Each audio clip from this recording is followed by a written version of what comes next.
Halo trader semuanya, selamat datang di YouTube channel Forex Club di Indonesia, Fundamental and Technicalist Analysis. Di kesempatan kali ini kita akan bahas dan jawab salah satu pertanyaan sahabat kita di bagian kolom komentar. Pertanyaannya mengenai apakah news Forex ataupun data ekonomi yang dirilis itu berpengaruh terhadap trader yang tradingnya itu swing trading. Kita akan bahas dan jawab pertanyaan ini. Namun sebelum kita masuk ke penjelasan yang lebih lengkap dan detail mengenai pengaruh news Forex terhadap swing trading, perlu kami ingatkan ke sahabat trader Forex Club di Indonesia semuanya yang saat ini belum daftar akun trading di XM ataupun belum punya akun trading di XM, silakan daftar terlebih dahulu. Penjelasan lengkap bagaimana cara daftar akun trading di XM, panduannya telah kami jelaskan di video yang paling pertama. Di dalam playlist belajar trading forex dari nol, teman-teman bisa klik notif di bagian atas video. Oke. Ataupun silakan buka menu playlist di YouTube channel Forex Club Indonesia. Ini kita buka Forex Club Indonesia. Kemudian setelah itu teman-teman silakan buka di bagian menu playlist di kursor yang kami tunjukkan ini. Nah, di sini ada playlist belajar trading forex dari nol. Di playlist ini telah kami buatkan panduannya dengan lengkap step by step cara daftar akun trading di XM.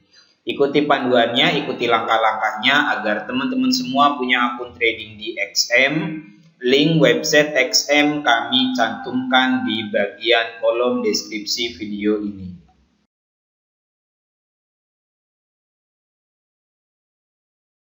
Oke, mari kita mulai saja bahas mengenai apakah news Forex itu berpengaruh terhadap teman-teman yang tradingnya jangka panjang ataupun swing trading.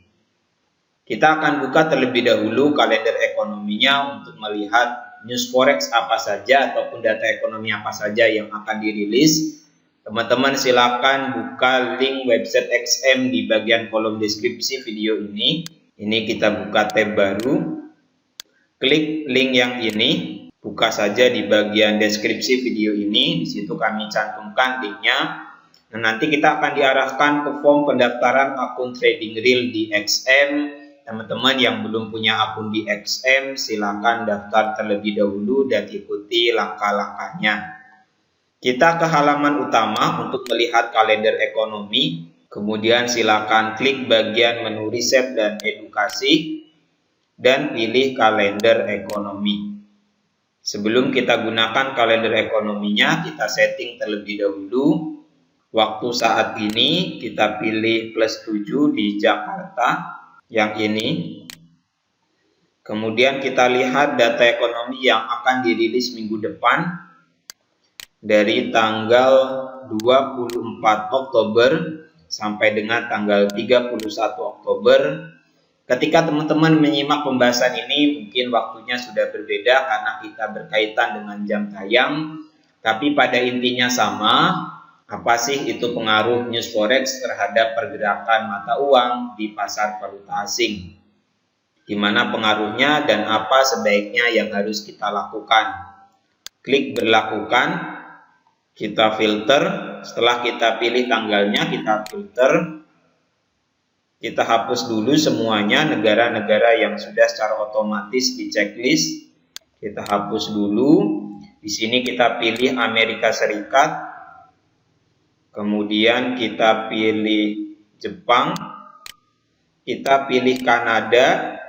Dan juga kita pilih kawasan Eropa. Kita checklist 4 negara. Kemudian untuk kategorinya di sini kita pilih semua. Dan untuk tingkat kepentingannya di sini kita pilih yang sangat penting dan penting. Setelah itu klik berlakukan. Nah, ini sudah kita setting kalender ekonominya. Kita baca mulai dari news Forex yang akan dirilis pada hari Senin nanti pada tanggal 24 Oktober. Kalau kita lihat di sini, nanti di hari Senin akan dirilis data ekonomi yang berkaitan dengan sektor pabrikan dan juga jasa di Euro dan Amerika Serikat. Ini untuk yang sektor pabrikan, ini sektor jasa di Euro. Ini sektor pabrikan di Amerika Serikat, ini sektor jasa di Amerika Serikat. Kalau kita lihat di sini perkiraannya untuk sektor pabrikan di kawasan Euro diproyeksi akan berada di level 47,8%. Ini di bawah indeks 50%. Nah, nanti kita akan lihat aktualnya apakah di atas perkiraan ataupun di bawah perkiraan. Kalau data sektor pabrikan ini dirilis di bawah perkiraan, maka tentu mata uang euro akan melemah. Jadi pengaruhnya seperti itu ya teman-teman. Sedangkan apabila jika nanti data sektor pabrikan di kawasan euro aktualnya itu dirilis lebih besar daripada level 47,8%, maka tentu mata uang euro akan menguat. Begitupun untuk sektor jasanya. Proyeksinya berada di level 48,2%. Kalau nanti dirilis lebih rendah, mata uang euro akan melemah. Kalau nanti dirilis lebih besar, mata uang euro akan menguat. Kemudian untuk sektor pabrikan dan juga jasa di Amerika Serikat juga perlakuannya sama, cara membacanya sama. Teman-teman perlu lihat nanti data aktualnya seperti apa di hari Senin. Apakah di atas proyeksi ataupun di bawah proyeksi. Nah, untuk sektor pabrikan ini masih berada di atas indeks 50% di Amerika Serikat. Oke, sebelumnya 52,0%, sedangkan untuk jasanya di sini berada di level sebelumnya 49,3%. Proyeksinya akan turun tipis 49,2%. Kita akan lihat nanti aktualnya di hari Senin. Nah, apabila nanti di hari Senin, semisal teman-teman trading di pair mata uang Euro USD, oke, kemudian dari data ekonomi yang dirilis, semisal sektor pabrikan dan juga jasa di kawasan Euro, dua data ekonominya lebih rendah daripada perkiraan, sedangkan sektor pabrikan dan juga jasa di Amerika Serikat dirilis lebih besar daripada proyeksi, maka tentu pergerakan mata uang Euro USD itu akan turun. Karena euronya melemah, USD-nya menguat. Ini jika sektor pabrikan dan juga jasa di Euro melemah, sedangkan di Amerika Serikat sektor pabrikan dan jasanya mengalami pertumbuhan. Kalau teman-teman trading di pair mata uang Euro USD, berarti kita fokus entry sell. Tapi kita perlu tunggu dulu nanti di hari Senin apakah datanya lebih baik daripada proyeksi atau tidak. Nah, seperti itu pengaruh news forex terhadap pergerakan market. Nah, data-data ekonomi ini tentu akan menjadi bahan bacaan besar yang kemudian nanti akan menjadi indikator-indikator ekonomi bank sentral untuk menentukan apakah mereka akan menggunakan kebijakan moneter yang longgar, ultra longgar, ataupun akan mulai melakukan pengetatan moneter. Seperti itu. Jika data-data ekonominya bagus, inflasinya naik, maka tentu bank sentral akan menggunakan kebijakan moneter yang ketat sehingga dapat menyebabkan mata uangnya menguat dalam jangka panjang. Jelas ya teman-teman? Nah, ini merupakan data-data ekonomi yang menjadi bahan bacaan dan juga tentu akan mempengaruhi pergerakan mata uang negara yang bersangkutan. Di hari Selasanya di sini tanggal 25 Oktober akan dirilis data indeks kepercayaan konsumen di Amerika Serikat. Kemudian di jam 22-nya di sini Menteri Keuangan Amerika Serikat juga akan menyampaikan pidatonya. Ini merupakan mantan Gubernur The Fed sebelum Powell. Pidato-pidato seperti ini biasanya juga akan berpengaruh terhadap mata uang USD. Oke. Kemudian untuk di tanggal 26 Oktobernya, ini banyak news penting yang akan dirilis, terkhusus untuk yang Kanada, di mana ini akan dirilis tingkat inflasi dan juga keputusan suku bunganya. Kalau kita lihat data suku bunga Kanada, ini terus dinaikkan, sebelumnya 2,5% dan data sekarang berada di level 3,25%. Kemudian untuk tingkat inflasinya di sini diproyeksi akan kembali naik di Kanada. Nah, kalau inflasinya terus naik, nilai mata uangnya terus melemah, maka tentu bank sentral akan kembali menaikkan suku bunga. Kalau suku bunganya dinaikkan, mata uangnya akan menguat. Berarti kalau teman-teman trading di pair mata uang Kanada, sebaiknya beli mata uang dolar Kanada. Seperti itu. Nah, kemudian untuk di tanggal 27 Oktobernya di sini, kawasan euro juga akan merilis data tingkat inflasinya, di mana data sebelumnya itu telah berada di level 9,9%. Kita akan lihat apakah inflasinya akan terus naik atau tidak di kawasan euro. Karena kita ketahui bersama bahwa untuk saat ini konflik geopolitik dan juga perang gas yang dilakukan oleh Rusia masih belum selesai. Tentu ini akan menyebabkan penderitaan sosial yang masif. Harga barang dan jasa di kawasan euro terus mengalami kenaikan.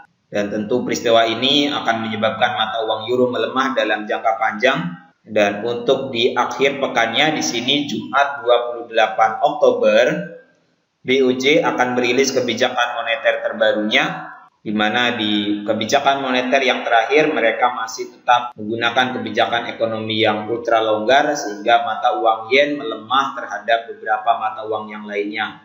Ini yang sekarang menjadi perbincangan para pelaku pasar, di mana di akhir pekan yang lalu itu Kementerian Keuangan Jepang melakukan intervensi di pasar valuta asing. Kalau teman-teman lihat pergerakan per mata uang yen termasuk terhadap USD, kita buka MetaTrader terlebih dahulu. Ini pergerakan di akhir pekan yang lalu di mana yen sempat menguat terhadap mata uang USD.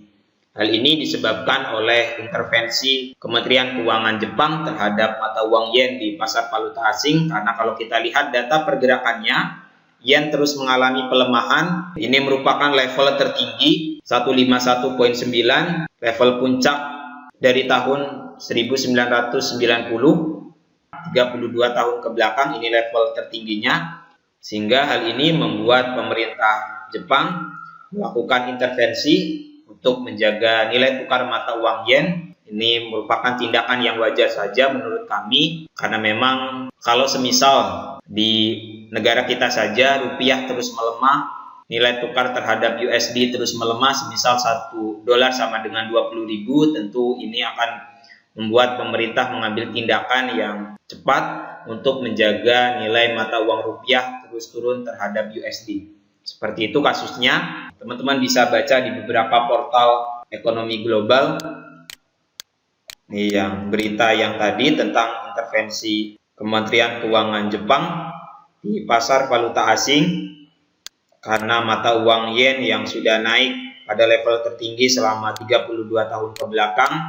Kemudian pemerintah melakukan pembelian terhadap mata uang yen. Pelemahan mata uang yen dalam beberapa waktu ini disebabkan oleh kebijakan moneter yang digunakan oleh bank sentralnya. Ini berbeda dengan bank sentral yang lainnya, di mana bank sentral di negara-negara lain mulai menaikkan suku bunga karena inflasinya naik, sedangkan Bank of Jepang masih tetap berada dalam kebijakan ekonomi yang ultra longgar.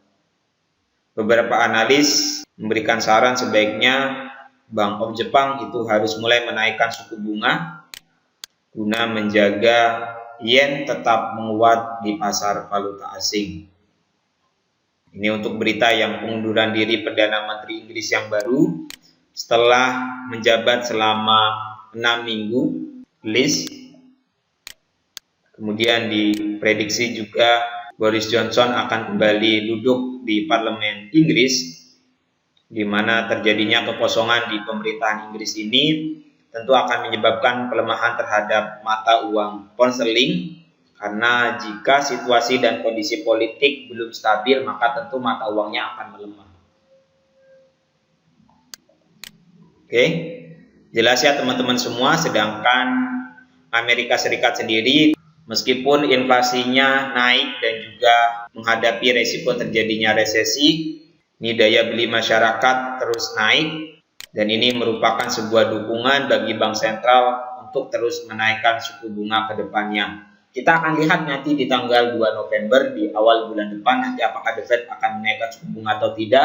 Para pelaku pasar memproyeksi bahwa The Fed akan menaikkan suku bunga AS sekitar 0,75 untuk menurunkan inflasi Amerika Serikat yang sekarang berada di level 8,2%. So, daripada hal ini, sekarang teman-teman sudah tahu dan mengerti apa sih pengaruh news forex terhadap pergerakan mata uang, apakah pengaruhnya hanya saat itu saja atau dalam jangka panjang.